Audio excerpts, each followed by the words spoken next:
Hello everyone, it's me Ritika Gautam from Bharati Group of College Durg. Today my topic is different steps of Preshi writing. हमने जो last lecture था उसमें conclude किया था प्रीशी writing. साथ में हमने देखा था कि ABC प्रिंसिपल ऑफ प्रीशी राइटिंग और हमने देखा था नीड्स ऑफ प्रीशी राइटिंग.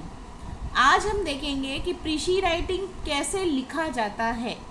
ये बहुत इम्पॉर्टेंट लेक्चर है क्योंकि जो एग्ज़ाम में आता है तो एग्ज़ाम में होता है कि डायरेक्ट हमको कोई पैसेज दे दिया जाता है जिसका हमको प्रीशी राइटिंग करना होता है, या फिर कुछ क्वेश्चंस पूछ सकते हैं कि क्या स्टेप आपको फॉलो करना है वाइल राइटिंग प्रीशी.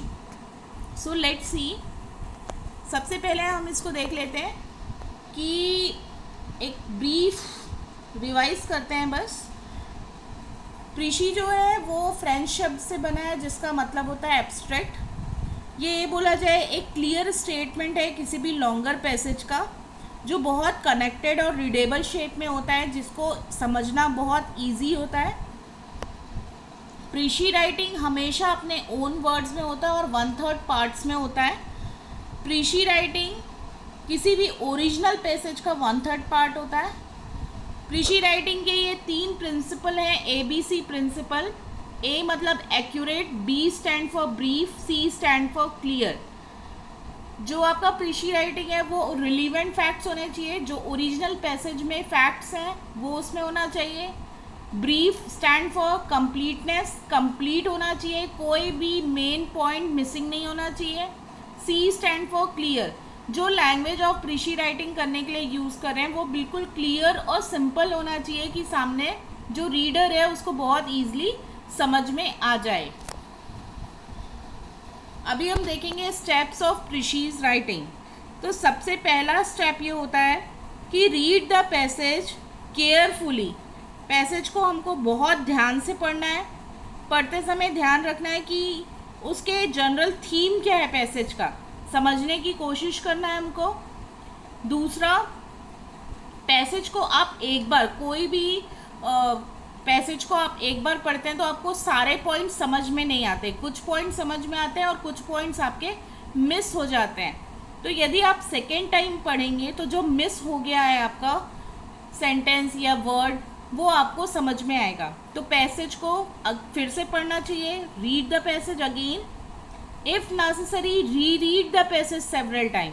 और यदि आपको पैसेज का ऐसा लग रहा है कि कुछ पार्ट नहीं समझ में आ रहा है तो आप लिखना स्टार्ट मत करिए. पहले क्लियर हो जाए आपका कंसेप्ट कि आपको पूरा क्लियर समझ में आया है कि नहीं आया है. जब तक ऐसा आप कंफर्म नहीं हो जाते आप वापस से रीड करिए पैसेज को several time to make sure that you have understand all the material clearly. जब आपको ऐसा लगता है कि आपने पूरा पैसेज अच्छे से समझ लिया है तो आप फिर उस पैसेज में जो इम्पोर्टेंट पॉइंट्स आपको लग रहे हैं उसको अंडरलाइन कर लीजिए या हाईलाइट कर लीजिए. चौथा, यदि आपने पैसेज पढ़ा आपको समझ में आ जाएगा कि पैसेज किससे रिलेटेड है, उसका थीम क्या है, तो आप सबसे पहले उसका टाइटल सम अप कर लीजिए. उसके बाद फिफ्थ, पैसेज को लिखिए.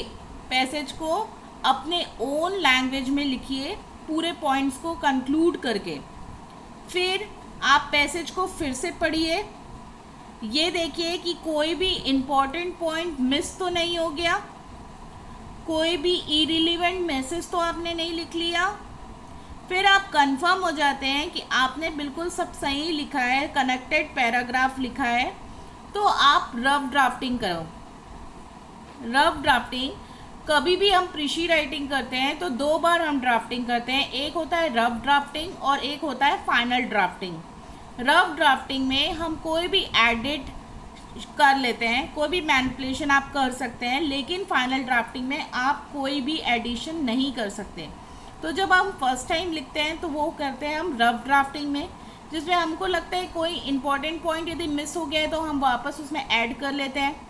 ऐसा लगता है कुछ इरिलीवेंट मैसेज आ गए हैं, कुछ वर्ड्स यूज़ हो गए हैं, डबल मीनिंग वर्ड यूज़ हो गए हैं या 2 बार रिपीट हो रहे हैं वर्ड्स, तो हम उसको चेंज कर लेते हैं। ये सारी चीज़ें आप रफ ड्राफ्टिंग में करेंगे।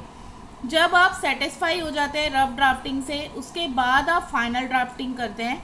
फाइनल ड्राफ्टिंग में सबसे ये आप देखेंगे कि सारे इम्पोर्टेंट पॉइंट आपने लिखा है कि नहीं, कनेक्टेड है कि नहीं पैराग्राफ।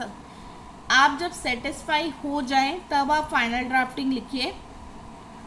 फिर आपको ये चीज़ ध्यान रखना है, प्रिंसिपल ऑफ प्रीशी राइटिंग, ABC, मतलब एक्यूरेट होना चाहिए, ब्रीफ होना चाहिए, क्लियर होना चाहिए।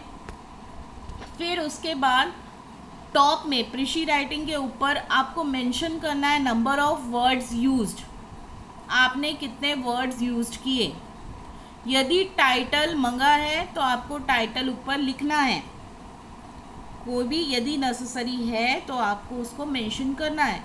तो ये कुछ पॉइंट्स हैं जो हमको ध्यान रखना है प्रीशी राइटिंग को लिखते समय। सो आई होप ये आपको समझ में आया होगा, और जो भी आपको यदि क्वेश्चन आता है तो आप इजीली प्रीशी राइटिंग लिख पाएंगे। So thank you.